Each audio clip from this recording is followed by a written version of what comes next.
During last night's town hall, obviously, supporters of both Bernie Sanders and Hillary Clinton were watching, and many of them, especially the younger ones, wanted to engage in some social media. I was live tweeting it. Many people are parts of either pro-Bernie or pro-Hillary Facebook groups. And last night, coincidentally, many tried to log on to their Bernie Facebook groups and were met with this image.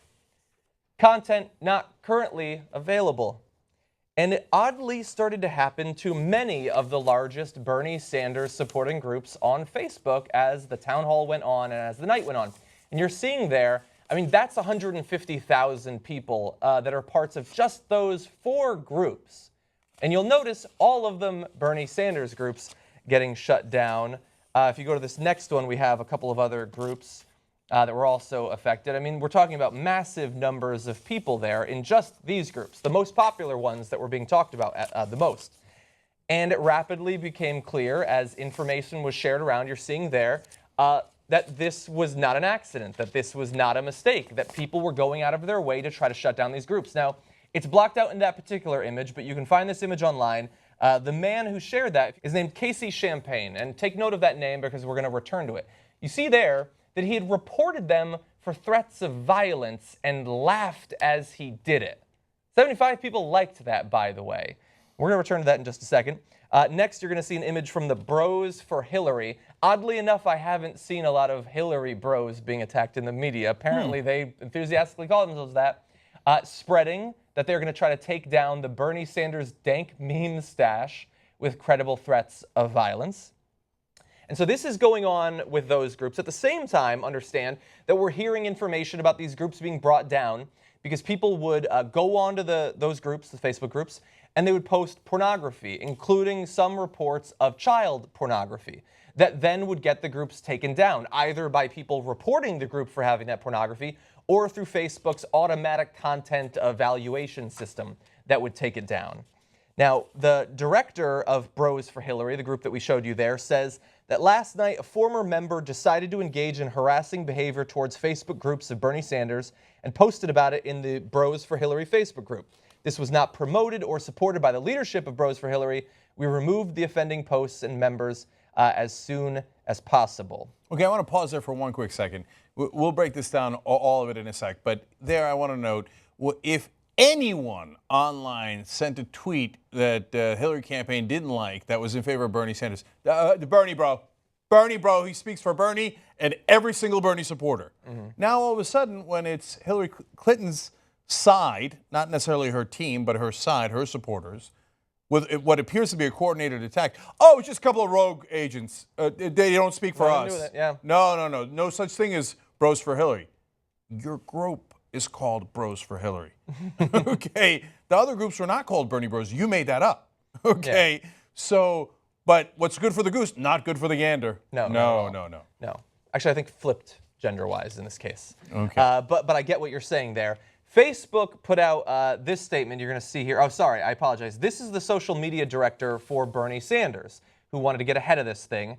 They're being as diplomatic as they always are, saying all of the groups are back up, which is true. As of this morning, those groups are back up. And Aidan King, again, this is Bernie Sanders' campaign director for social media, says it wasn't just Bernie groups, although I haven't seen proof that other groups are affected. They say that Facebook has said that it was a bug and that it closed a ton of groups. Yeah. Okay? So they're being super diplomatic, but there is more evidence. So let's bring up this image. Here you're going to see Casey Champagne. That is the guy who sent out that ha as he sent in the warning for threats of violence before. And then if you go to this next picture, you're going to see that oddly enough, he happens to like Correct the Record and Barrier Breakers. And you might remember Correct the Record as the Super-PAC that was going to spend $1 million to get trolls to engage with and correct Bernie Sanders supporters online. That was just a few days ago. And now at least one guy who happens to like Correct the Record, it's not like he liked Hillary Clinton's campaign. Who the hell is liking super PACs on Facebook? I don't like super PACs on Facebook. Thankfully, Bernie Sanders doesn't coordinate with any. And so we have that evidence as well for you to consider. All right, so let's start to break this down. All right, number one, I don't blame Hillary Clinton for being in the photo with Casey Champagne. This was God knows how long before this guy did this act, weeks, months, we don't know. And, people take selfies with people all the time. They're not responsible for the people in the picture. Having said that, imagine if the roles were reversed and Bernie Sanders had a selfie with someone who put porn on Hillary Clinton supporters' Facebook pages and then had them taken down. Sexist! Sexist! And there he is in the picture with them. Bro alert. No, I see a bro. That's it. Guilty. There's a bro. Guilty. It was Bernie. Paul Krugman will write an article about, who's a Bernie bro now? Bernie Sanders himself. Wolf Blitzer would have choked Bernie Sanders on the air. You're leaving this race one way or another. Right. So now, but we're not unreasonable like the other side. So it's not on Hillary Clinton to have taken a picture with this dude who it looks like orchestrated this thing. But it is on her team to have fostered an ethos, right? So now it's one thing to when they throw it out there against the Sanders people, it's all his supporters with no backing, no facts, no logic, etc. In this case, she has a super-PAC whose job is to attack Bernie Sanders supporters online. And she can't find any real human beings who like her online, so she has to pay people $1 million to do that for her. So once you pay people $1 million to attack the other side online, guess what they do? They attack the other side online, right?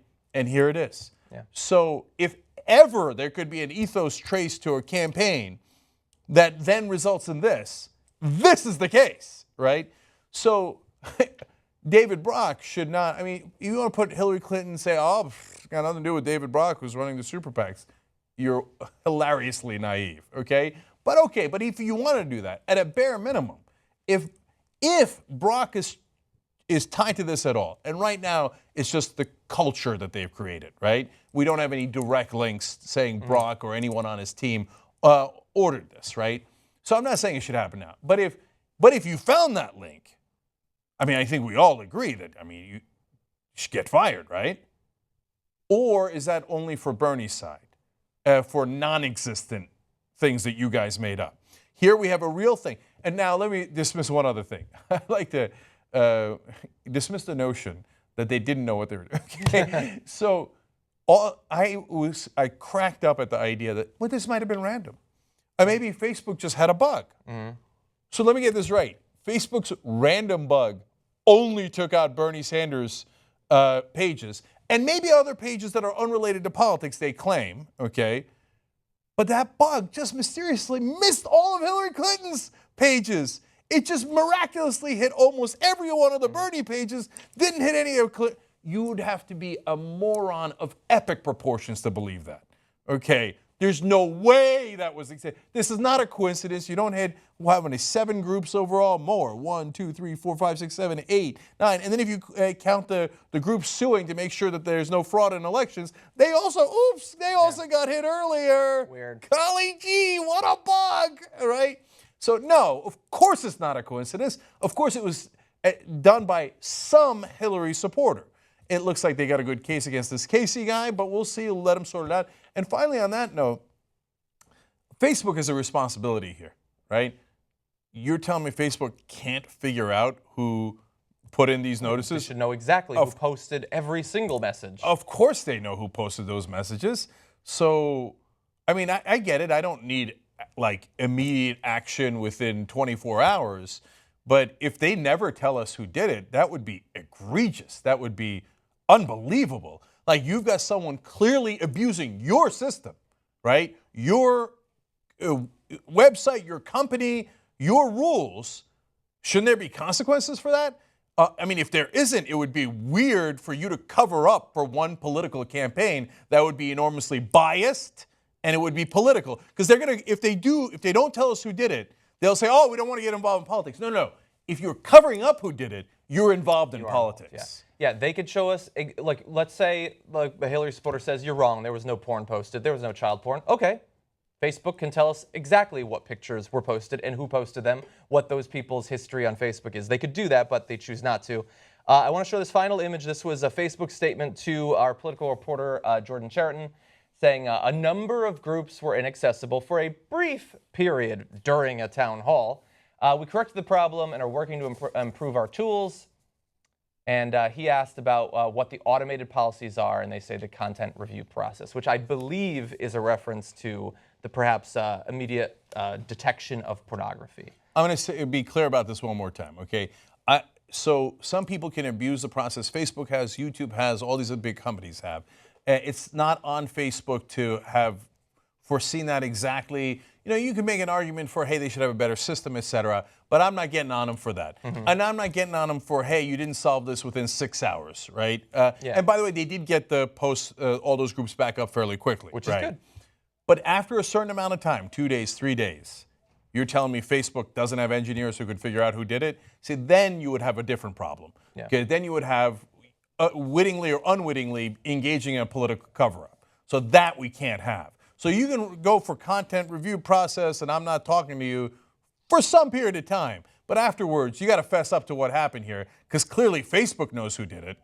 So they should share that with the American people so we can all know, you know, how to properly gauge who's on what side here, right? That is part of the process.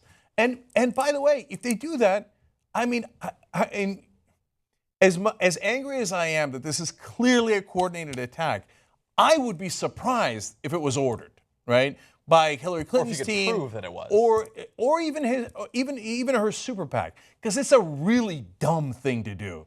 Are they that dumb? I think not, but maybe I'm naive, right? So part of like Facebook doing the investigation might show that they were not involved, right? But we should know that either way. Yeah. And super finally, on all this correct the record and breaking barriers and all the thing, the $1 million that Hillary Clinton paid or her Super-PAC paid, and by the way, they're coordinating with the campaign, so I could actually say the campaign. But the fact that they're coordinating with the campaign is so wildly illegal. They're so brazen about it. Yeah, I'm a Super-PAC. I'm not allowed to coordinate with campaigns. I'm going to do it anyway because it's online, and I think that's free. And the FEC isn't going to do shit. Right, but wait, you just said you're paying $1 million. How's that free, right?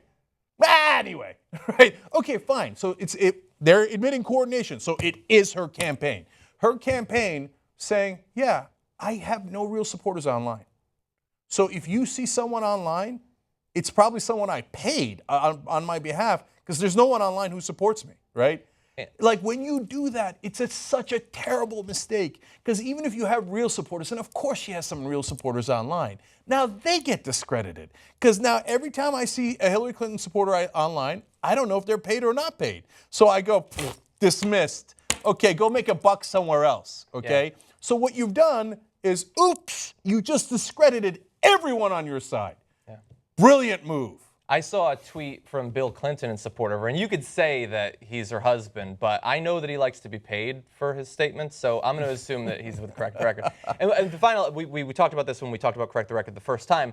We had been predicting and saying, and David Sirota's been tweeting this as well, that one of the reasons perhaps you see the online bias towards Hillary Clinton in bloggers and people who write for sites and everything is that they see more of an opportunity for career growth by doing that they could get into her administration in some way. We were thinking too far ahead. You don't need to wait until she becomes president. That's who they're going to be paying.